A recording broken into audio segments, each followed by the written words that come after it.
जनता दरबार टीवी में आपका स्वागत है। और आज हमारे साथ बहुत ही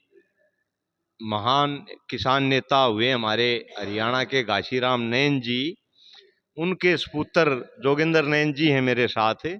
तो हम उनसे बात करेंगे। अभी संयुक्त किसान मोर्चा की मीटिंग थी, तो मीटिंग से फ्री होने के बाद इनसे मुलाकात हुई हमारी। भाई साहब नमस्कार। नमस्कार जी। आपके सभी चैनल के दर्शकों को और आपको भी मेरी तरफ से राम राम। तो जोगिंदर जी, आपके पिताजी ने बहुत संघर्ष किया। उन्होंने जो पेड़ लगाया था वो आज बहुत बड़ा हो गया है, उसके फल भी आने शुरू हो गए हैं। और क्या कहेंगे आप चौधरी घाशीराम नैन जी के बारे में? वैसे तो उनको कुछ कहना सूरज को दीपक दिखाना है, फिर भी अभी आगे आने वाले समय में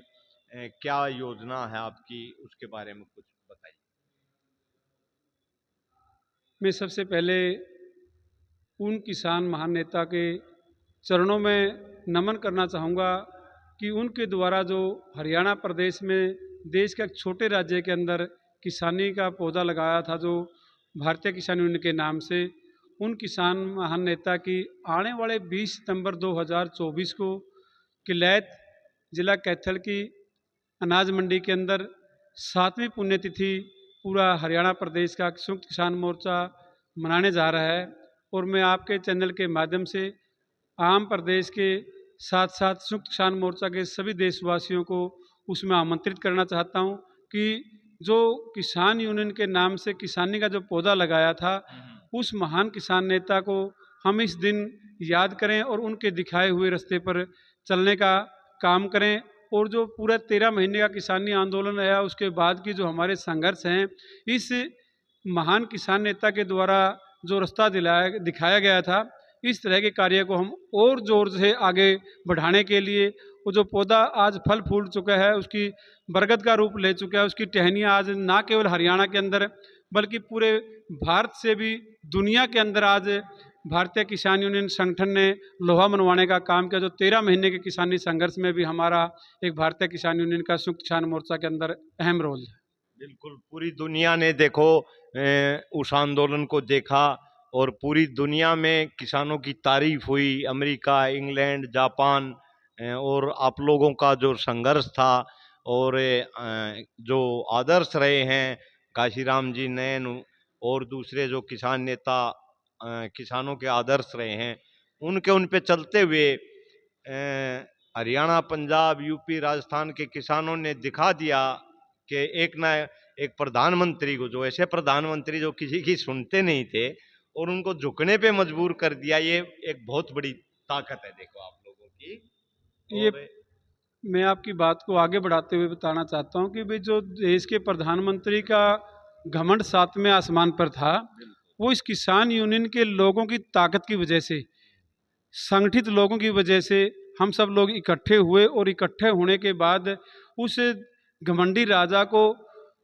झुकने पर मजबूर किया। हाथ जोड़ करके 8 बजे चैनल पर आकर के सुबह अरदास करने के नाम से, गुरुजियों के पर्व के नाम पर आकर के उन्होंने कहा कि मैं एक वर्ग को, विशेष वर्ग को समझाने का प्रयास कर रहा था, उनको मैं समझाने में असफल रहा, मैं माफ़ी मांगता हूं। और 750 किसान उन्होंने शहादत लेने के बाद उनकी परमात्मा ने बुद्धि दी, तब जाकर के उन्होंने ये किसान आंदोलन को वापिस कराने का, या हमारे से किसान से 9 दिसंबर 2021 को एक लिखित में वायदा किया था कि मैं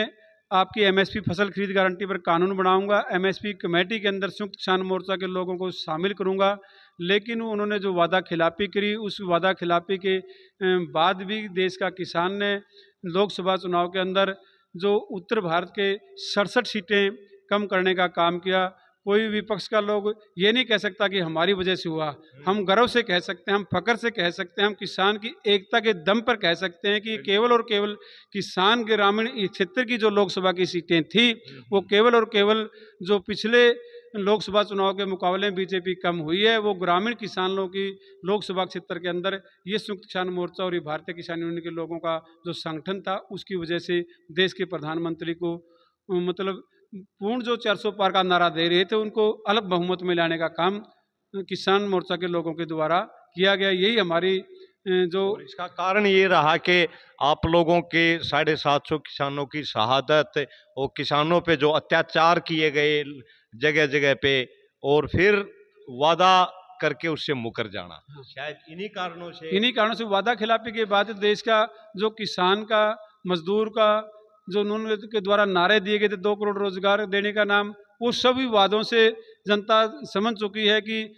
देश के अंदर 1 रैंक 1 पेंशन का नारा देने वाला प्रधानमंत्री जो 4 साल की फौज लेकर के आया है, उसके बाद उत्तर भारत का नौजवान किसान का बेटा नौजवान है जो पलायन करना शुरू कर दिया है, विदेशों की तरफ जा रहा है। जो सड़कों पर सुबह 4 बजे उठ करके प्रैक्टिस करता था, देश की सेना में भर्ती होने के लिए प्रयास करता था, वो अपना उनसे मोह भंग हो चुका है। इन्हीं कारणों से देश के प्रधानमंत्री से या बीजेपी पर से सरकार का, जनता का, आम जन का मोह भंग हो चुका है। तो आने वाले 20 सितंबर को प्रधान जी का कहना है कि भाई इनके पिताजी स्वर्गीय चौधरी घासीराम नयन जी की 7वीं जो पुण्यतिथि है, उस पे इन्होंने पूरे भारत के किसानों को आमंत्रित किया है, और हमारे चैनल के माध्यम से अपील की है कि उनके आदर्शों पे चलने का काम करें, ताकि ये किसान कौम जिंदा रह सके, अपने अधिकारों की लड़ाई लड़ सके। धन्यवाद। धन्यवाद, नमस्कार जी।